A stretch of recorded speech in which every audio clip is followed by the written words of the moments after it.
Hello, নমস্কার। আবার আমি এসে গেলাম আজকে একটি নতুন ব্লগ নিয়ে আপনাদের সবার সামনে। আপনাদের একটি মনের মানুষ প্রিয়া। আমি ধানবাদ থেকে উপস্থাপনা করছি। আশা করছি আমার ব্লগগুলো আপনাদের সবার খুব ভালো লাগছে। কমেন্টের মাধ্যমে অবশ্যই আমাকে জানাবেন কে কোথা থেকে ব্লগটা দেখছেন। সকাল হয়ে গেছে। প্রিয়াংশুর বাবা প্রিয়াংশুকে খুব আদর করে ঘুম থেকে উঠাচ্ছে দেখুন। ও বাবা আর সোনার আদর, কত ভালোবাসা। মানে ওর বাবা বলছে আমার ছাড়তেই ইচ্ছা করছে না। ছাড়তে ইচ্ছা করছে না বললে হবে, স্কুল যে আছে রেডি করে নিতে হবে। রেডি করে নিয়েছি প্রিয়াংশু বাবুকে। প্রিয়াংশু বাবার মুখটা দেখেছেন বাবলি রাগ করেছে আজকে। রাগ করেছ কেন? কেন রাগ করেছে? রাগুনি রাঙা মাথায় চিরুনি। বাবা ভুলে গেলাম তারপরে কি যেন ছিল। রাগ করেছে রাগুনি রাঙা মাথায় চিরুনি, তারপর ভুলে গেছি। তুমি জানো? অমনি করলে কি তোমাকে দেখা যাবে নাকি? দেখি মুখটা দেখাও, তাহলে তো বোঝা যাবে রাগ করেছো। চলো আমি যাচ্ছি রান্নাঘরে টিফিন রেডি করতে। Tata tata, bye bye, see you. সোজা চলে আসলাম কিচেনে প্রিয়াংশু টিফিন বক্সটা মানে রেডি করবো বলে। জানেন প্রিয়াংশু না অন্য কিচ্ছু টিফিনে নিয়ে যায় না, বিস্কিট। এবার তার কারণ কি, আমাকে বলে কি যে মাম্মা অল্প সময়ের জন্য তো স্কুলে যাচ্ছে, আমাকে একটু বিস্কিট দেবে, একটু চকলেট বিস্কিট দেবে, একটুখানি চিজলিং দেবে। তা আমি না একটু মানে সত্যি সামান্যতমই দিই। তো চিজলিংটা দিই, ওর একটা কোন ফ্রেন্ড আছে সে নাকি ভালোবাসে, ওরটা থেকে খেয়ে নেয়, তাই জন্য অমনি করেই দিই যে ঠিক আছে দুজনের না হোক হয়ে যাবে। বিস্কিটের মধ্যে ও সব রকম বিস্কিটই ভালোবাসি। ওকে দুটো পার্লেজি বিস্কিট দিয়ে দিচ্ছি আর এই মেরিগোল্ড বিস্কিট। তো প্রথম বিস্কিটটা বার করলাম, একটু ভাঙা ছিল, উনি আবার ভাঙা বিস্কুটটা যদি না খায় ওই জন্য দুটো মেরিগোল্ড বিস্কুট ভালো মতন দেখে দিয়েছি, আস্ত দেখে, ভাঙা হলে হবে না, দুটো পার্লেজি বিস্কিট। আর জানেন অনেকে আমাকে প্রশ্ন করেছিলেন প্রিয়াংশু টিফিন বক্স কখনো মিসপ্লেস হয়নি? সত্যি মিসপ্লেস হয়নি। তার কারণ হচ্ছে যবে থেকে আমি টিফিন বক্স মানে স্কুলে পাঠিয়েছি ওকে, ওয়াটার বটল, টিফিন বক্স এইগুলো না, এই নেম স্টিকারটা লিখে পাঠিয়েছি প্রিয়াংশু মুখার্জি। এই নেম স্টিকারটা আমি অনলাইন নিয়েছিলাম, তো ওর নামের এনবন্ড করা, ওর হ্যান্ড কিউ আছে। এগুলো ওয়াশপ্রুফ হয়, বাসন মাজি আর যাই করি না কেন এইগুলো কখনো উঠে যায় না। ওর ওয়াটার বটলেও দেখবেন ওর নাম মানে এমবসড করাই আছে। ওরকমই সেম কিছু কিছু আছে স্টিকার ট্রান্সপারেন্ট আছে, ওইগুলো দিয়েও মানে ওগুলো না ফেব্রিকের উপরে দেওয়া যায়, যেমন ধরুন সোয়েটার, জামা, ওটাতেও চেঞ্জ করা যায়। আর তারপরে প্রিয়াংশু এখন ছাতু খেয়ে যাবে, বললাম আজকে মুসলি খাও, বললো মাম্মা আজকে ছাতু দাও না। ওর ছাতু যে কী ভালো লাগে, যখনই অন্য কিছু বলবে ছাতু। তা ছাতুটা রেডি করে নিচ্ছি। আমি মনে পড়লো ওহো এখানে তো জল নেই, তাই জলটা নিতে গেলাম। জলটা এখান থেকে নিয়েও এসে গেলাম, ছাতুটাও রেডি করে নিই। এবারে ওকে খাইয়ে নেবো ছাতুটা। ওর বাবা টুকুটাকু কাজগুলো করে দিচ্ছে, আমাকে একটুখানি হেল্প করে দিচ্ছে। হেল্প মিন্স কি, একটু ডাস্টবিনগুলো এখন ক্লিয়ার করে দিচ্ছে, আমাকে নিচে নিয়ে গিয়ে ডাস্টবিনগুলো রাখতে হয় না, ওই জন্য ওর বাবা ওই কাজগুলো করে ফ্রেশন আপ হয়ে প্রিয়াংশুকে নিয়ে বেরিয়ে যাবে। তারপরে এসে আবার তো একটু চা খেয়ে আবার রেডি হয়ে ওকে ডিউটিতে বেরিয়ে যেতে হবে। চলুন আপনাদের সাথে কথা বলতে বলতে আপনাদের দেখিয়েও দিলাম ছাতুটাকে এরকম আমি প্রিপেয়ার করি। চিনিটা খুব কম সময় দিই, আমি বেশিরভাগই গুড়টা দিয়েই দিই, কারণ চিনিটা মানে ফট করে ডাইরেক্ট চিনিটা ওকে দিই না, হয় তরকারির মাধ্যমে বা অন্য কিছু মাধ্যমে চিনি দিই। তো সেই দেখুন না, চুল আঁচড়ানোর সময় পাইনি। সকালবেলা উঠেছি, ব্রাশ করেছি, ফ্রেশন আপ হয়েছে, কিন্তু চুল আঁচড়ানোর কোনো সময় পাইনি। আর এখান থেকে আমি কাজ করতে করতে ওর বাবাও যাচ্ছে আসছে এই করছে। প্রিয়াংশুকে আমি খাইয়ে নিয়ে তারপরে ও ঠাকুর প্রণাম করে নেবে। ওর ব্যাগটাকে আমি গুছিয়েই রাখি, রাত্রিবেলা সব রেডি হয়ে গেছে, এরপরে স্কুলে পাঠানো।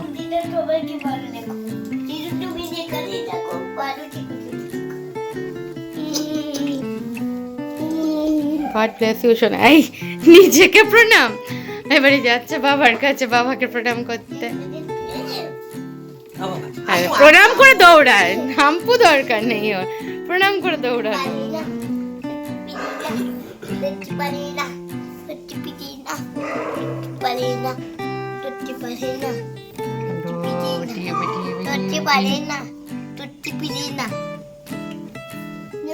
আজকে একাদশী, আজকে তো মনটা বেশি খারাপ হয় মায়ের জন্য। এই দেখুন আমার মা, এখন তো মার্চ মাসে মা চলে গেছে, কত হয়ে গেছে 22শে মার্চ। তো এপ্রিল, মে, জুন, জুলাই 4টা মাস হয়ে গেল দেখতে দেখতে। ভালো লাগে না জানেন।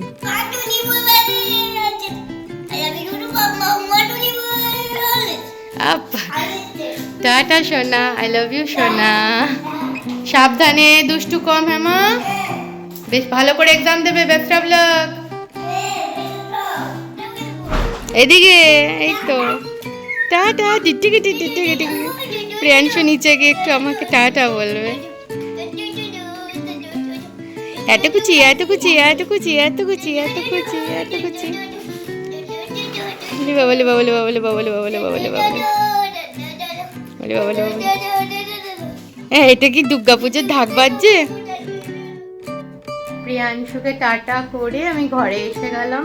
এবারে না সোজা গিয়ে, কালকে না আমার বাসন ধোয়া হয়নি রাত্রে, অনেকটা লেট করে ওর বাবা এসেছে, তাই বাসনটা ধোয়া হয়নি। ওর বাবা বললো আমি চা খাওয়াবো তোমাকে, চা বানিয়ে দেবো আর বাসন ধুয়ে দেবো। আমি বললাম না, তুমি শুধু চাটা বানিয়ে দাও, একটু ভালো করে গুড়ের চা বানাও, তো ওর খুব ভালো গুড়ের চা বানায় জানেন, ভালো করে গুড়ের চা বানাও আর আমি ততক্ষণে বাসনটা দিয়ে নিই। ওর বাবা ছাড়তে গেছে, 2-3 মিনিটে ঢুকে যাবে, আমি ফটাফট হাত লাগিয়ে না, তাই সে বলে সরো সরো সরো সরো, আমি করে দিচ্ছি। আচ্ছা আমি করে নিই, চলুন বাসনটা মেজে নিই, তাই না? প্রথমেই এসে ফটাফট বাসনগুলো মেজে নিই। আগে বাসনগুলো থেকে যেগুলো এক্সট্রা মানে জল আছে সেই জলগুলোকে বার করে নিচ্ছি, সিঙ্কে ফেলে দিচ্ছি, দিয়ে ফটাফট মেজে নেবো। কারণ বাসন মাজা হয়ে গেলে না একটু হাত ফাঁকা থাকলে ওর বাবা আসার আগে পারলে আমি একটুখানি আটাটা মেখে নেবো। আজকে রুটি খাবো, আর যাই বানাবো না কেন, নিরামিষ যাই বানাই সৈন্ধব লবণ ইউজ করে বানাবো। আমি না কখনো কখনো সৈন্ধব লবণটা ভুলে যাই, তাই জন্য আগে ঠিক একাদশীর দিন আমি সব কিছু ধুয়ে ধায় আমি সৈন্ধব লবণটা নামিয়ে রাখি চোখের সামনে, নয়তো যদি ভুল করে আমি নুনটা দিয়ে দিই, তো সেই কারণে আমি চোখের সামনে নামিয়ে রাখি। তাই আর ওর বাবা বলেছে গুড়ের চা খাওয়াবে, বললাম না, তো ওই জন্য গুড়ের চাটা ওর বাবা বানাবে এসে, তো ওর বাবা আসার আগে করে নিই, না তো এসেই বলবে দাও তো আমি করে দিচ্ছি, একটু হেল্প করে দিচ্ছি। কত আর করবে বলুন, মানুষটা যথেষ্ট চেষ্টা করে হেল্প করার, আগরেই চেষ্টা করতো আর পারে যতক্ষণ মানে পারে, মানে চেষ্টা মানে কি করে, আপনারা নিজেরাও দেখেছেন, যারা আমার প্রথম থেকে ব্লগ দেখেছেন জানেন যে ওর বাবা আমাকে প্রচুর হেল্প করে। তো আমি ওখানে বাসনগুলো ধুয়ে নিলাম, এখানে ফটাফট একটু আটা মেখে নিচ্ছি, যে আমার নিজের জন্য তো করতে হবে। কিন্তু জানেন আপনি ব্লগ এন্ডে দেখবেন আমি আর আমার ছেলে মিলে খেয়েছি, কারণ যখনই প্রিয়াংশু জেনেছে যে বেগুন ভাজা রুটি হচ্ছে, সে বলেছে ও খাবে। আমি না তো ভেবেছিলাম হয় খিচুড়ি না তো আলু সিদ্ধ ভাত করে দেবো ওকে। তারপরে ওর কোনো আনসার পেলাম না, আমি বুঝতে পারলাম বলো তুমি খাবে বেগুন ভাজা রুটি, তখনই বুঝে গেলাম গলার সুরে যে আরেকজনও তো চায় বেগুন ভাজা রুটি খেতে। আর সত্যি বলতে গেলে যখন চায় একই জিনিস হয়ে যাবে কি অসুবিধা, তাই না মা ছেলের? কিন্তু এই মুহূর্ত অবধি আমি জানতাম না, এটা সত্য কথা আপনার সাথে শেয়ার করছি। জানেন হয়ে গেছে গুড়ের চা, হাজবেন্ডের হাতের গুড়ের চা খেয়ে নেবো এবারে। চলুন চলুন চলুন সবাই, কারা কারা গুড়ের চা খেতে ভালোবাসেন চলে আসুন তো তাড়াতাড়ি, গুড়ের চা খাবো। বাইরে গুড়ের চা খেয়ে এত ভালো লাগে যে এখানে মনে হয় যে গুড়ের চা খাই। হাজবেন্ড স্টার্ট করেছে গুড়ের চা খাওয়ানো, আর অসাধারণ হয় সত্যি। মাঝে মধ্যে কি হয় জানেন, কেলেঙ্কারিও হয়, সেটাও জানা উচিত আপনাদের। গুড়ের চা বানাতে গিয়ে এসে ছানা হয়ে যায়, মনটাই ভেঙে যায়। 2টো বাসন শেষ মানে খারাপ করে দেওয়ার পরে আবার 3য় বাসনে করা হয়, এরকমও দিন গেছে। চলুন চা খাই, আবার গল্প হবে পরে আপনাদের সাথে। চা খাওয়া হয়ে গেল, ওর বাবা ফ্রেশন আপ হতে গেছে। ওর বাবার পছন্দের খাবার আমি রেডি করছি, সেটা হচ্ছে মুসলি রেডি করে নিয়েছি, বেগুন বের করে নিয়েছি, বেগুন ভাজা করব। এখানে আটাটা মেখে ঢাকনা দেওয়া আছে। এখানে এখন গুড় আর ওই যে সৈন্ধব লবণ আপনাদের বলেছি না, সৈন্ধব লবণটা বের করে রেখেছি, কারণ এটা না থাকলে আমি সত্যি অন্ধ হয়ে যাব। আমি রেডি করে নিয়েছি খাবারটা, এবার ওর বাবাকে দিয়ে দিই। ওর বাবার all time favourite, all time মানে এই সকালের ব্রেকফাস্ট হিসাবে ওর মুসলিটা খুব পছন্দ। অনেকে দুধ দিয়ে খান, কিন্তু আমি আর আমার হাজব্যান্ড প্রেফার করি হচ্ছে গুড় দিয়ে আর দই দিয়ে, টক দই দিয়ে, বেশ ভালো লাগে খেতে। আর এই চাংসগুলো ও না একটুখানি নরম নরম না, শক্ত শক্ত ক্রাঞ্চিটা ভালোবাসে, কিন্তু যখন ও লেট হচ্ছিল তাই জন্য করে দিয়েছি। আবার হৃদয় দিয়ে সুর ছড়ালো, সবার হৃদয় মন ভরিয়ে দিল, আবার হৃদয় দিয়ে সুর ছড়ালো, সবার হৃদয় মন ভরিয়ে দিল,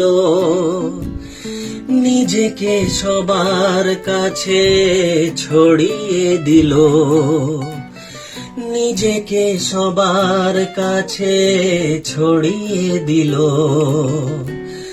আজ সে তোমাদেরই শিল্পী হলো,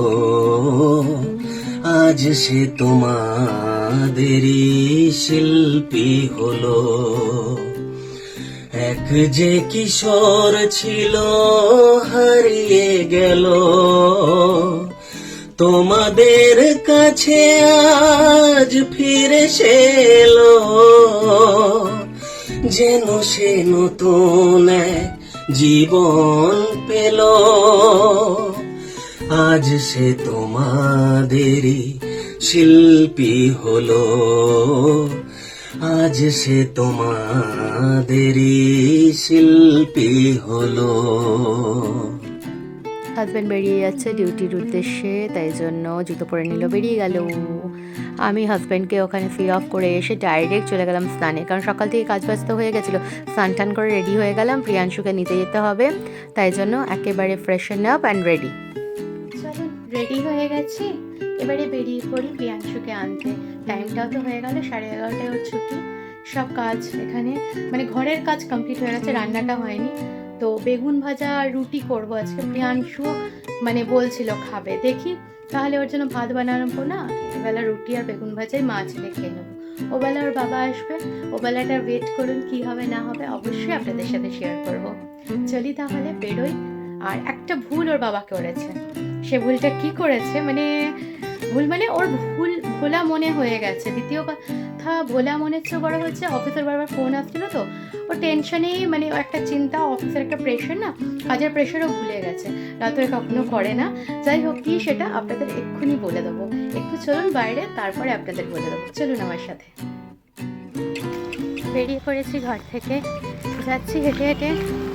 অ্যাকচুয়ালি যেটা বললাম না ভুলে গেছিলো অ্যাকচুয়ালি আমি বলেছিলাম যে আমার জন্য কোনো ফ্রুটস একটু এনে দিও, আজকে তো আমার একাদশী, আমি তো কিছু খাবো না ব্রেকফাস্টে। ও লাস্টে ভুলে গেছিলো। যাই হোক, কাজের কারণে ভুলেই যায় মানুষের, কী করব। তাই যাচ্ছি, আগে ফলের দোকান থেকে একটু বানানা নেব, নিয়ে তারপরে খেতে খেতে প্রিয়াংশুকে নিয়ে আসবো। চলুন এবার ডাইরেক্ট ফলের দোকানে যাই। এসে গেছি ফলের দোকানে। এই ফলের দোকান থেকে একটা কলা আর একটা পেয়ারা নিয়ে নিয়েছি আমি। নিয়েছি, খেতে খেতে যাচ্ছি।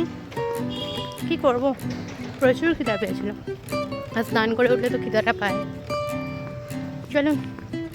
এসে গেলাম প্রিয়াংশুকে নিয়ে বাড়িতে। প্রিয়াংশু এখন স্কুলের হোমওয়ার্ক করছে, আর আমি এখানে বেগুনটা কেটে নিচ্ছি। জানেন, বেগুনের মধ্যে এক মহারানী বেরোলেন, ব্যাস এই যে মহারানী বসে আছেন, মানে পোকা, বুঝতেই পারলেন। বেগুনগুলো কেটে নিচ্ছি, ভালো করে জলে ধুয়ে নেবো। একবার ধুয়ে রেখেছিলাম, আরেকবার ভালো করে জলে ধুয়ে সন্ধব লবণ মাখিয়ে রেখে দেবো, ব্যাস। তারপরে আমি পরে ভেজে নেব। একবার ভালো করে কষলে ধুয়ে নিই। এখানে টিফিন বক্সটা খোলা আছে, প্রিয়াংশুর এটা মাজতে হবে, আর আনুষঙ্গিক ছোটো ছোটো কাজগুলো আছে, ওগুলো করে নিতে হবে। আমি এটা ধুয়ে নিলাম, পরিষ্কার পরিচ্ছন্ন করে নিলাম। লবণটা ভালো করে মাখিয়ে দিচ্ছি, মাখিয়ে দিয়ে প্রিয়াংশু এখন বললো যে ও করছে। বললাম ঠিক আছে, করে নাও, তারপর ওকে স্নান করিয়ে দেবো। তো এইটাই একটা মা হয়ে দেখছেন না, জামা কাপড় খোলার টাইম হয়নি, হাত পা ধুয়েই লেগে গেছি কাজে, যে আগে কাজটা করে নিই। কিচ্ছু করার নেই, কারণ অনেক কাজ থাকে, কি করব বলুন। একটু হলুদ দিয়ে দিলাম, হলুদটাও মাখিয়ে নেব। এরপর প্রিয়াংশুকে স্নানে পাঠিয়ে দেবো। এই যে প্রিয়াংশু জামা কাপড় বের করে দিয়েছি, ও স্নানে চলে গেছে। আমি আবারও কিচেনে এসে গেলাম, এসে গিয়ে প্যানটা বসিয়ে দিয়েছি, ফ্রাই প্যানটা। এবারে আমি এখানে, আপনারা তো ভালো করেই জানেন আমার এই জাদুকাঠিটা, বাস ফ্রাই প্যানে অল্প তেল স্প্রে করে দিলাম। এবারে বেগুনগুলো পটপট করে টাপাট বসিয়ে দিচ্ছি। এবার সুন্দর করে ঢাকা দিয়ে দেবো, একটু সিদ্ধ হয়ে যাবে, বাস আর কি। এই যে ঢাকা খুলে আবার একটু দেখে নাড়াচাড়া করে নিয়েছি। ততক্ষণে প্রিয়াংশু স্নান হয়ে গেছে, ও ঘট নিয়ে এসেও গেছে, জল নিয়ে নেবে। আবার আমি বেগুনটাকে ঢেকে রেখেছি যে আরেকটু হোক ওই পিঠটা, ও যাচ্ছে জল নিয়ে পুজো করবে।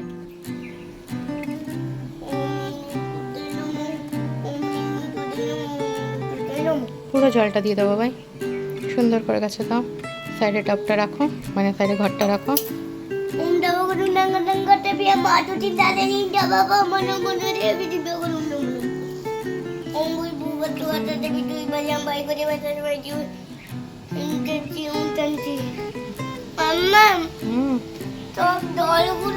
শুষে নিয়েছে জলগুলো, সব টেনে নিয়েছে, মাটিটা শুষে নিয়েছে, অনেক জল দরকার, তাই জন্য। হ্যাঁ ঠিক আছে, চলো নাও, ঘট নাও, ঠাকুরের এটা নাও, চলো। প্রিয়াংশুর পুজো হয়ে গেল, ও বসেছে জলের বোতলগুলো নিয়ে। দেখুন বেগুন ভাজাগুলো কি সুন্দর হয়ে গেল। আমি এবারে ওকে রুটি বানাবো, এর মধ্যে কড়কড়িয়ে বাজ পড়তে স্টার্ট হলো। তো ও ভয় পেয়ে গেল। একটা মা বুঝতেই পারছে নিজের সন্তানকে ছেড়ে কি করে করবে, কাঁদছে। আমি লাস্টে ওকে এখানে জল আছে বলে একটু গামছাটাকে ফোল্ড করে ওকে বসিয়ে নিয়ে ওর সাথে গল্প করছি, ওকে আদর করছি, ভুলাচ্ছি যাতে বাইরে মেঘের বা বাজের আওয়াজে ভয় না পায়, ব্যাস। আর তার সাথে সাথে আমি রান্না করছি। কি করব, মায়ের তো কিছু করার নেই। বললাম ওই দেখো সবাই দেখছে, একটু আদর করে নাও। বলে আমিও হাম্পু দিলাম, বললাম হাম্পু দিয়ে দিই, ও ওকে একটু আদর টাদর করে দিলাম, বুঝালাম। এবারে আমি রুটিটাকে বানিয়ে নিই, ফটাফট রুটি করে নেবো, মা ছেলে মিলে খেয়ে নেবো, তারপরে গল্প হবে, তারপরে ঘুমু হবে। এই যে দেখুন রুটি, অনেকদিন দেখেননি না আমার হাতের রুটি, সুন্দর ফুলেছে কি, তাই না? বাস। আর আমি রুটিতে নুন দিই না, তাই জন্য সৈন্ধব লবণ দেওয়ারও কোনো কথা নেই। আর রুটিটা দেখুন একাদশীতে সেকে আমি না ফুলিয়ে খাই, ওই জন্য পুড়াচ্ছি না, তাই জন্য খাওয়া যায়। আমার কাকিমণি আমাকে জানিয়েছিল এটা যেমনি করে করবি। যাই হোক, চলুন আজকের ব্লগটি এই পর্যন্ত। সবাই সুস্থ থাকবেন, ভালো থাকবেন। আবার কালকে একটি নতুন ব্লগ নিয়ে আপনাদের সবার সামনে এসে যাব। Tata, take care.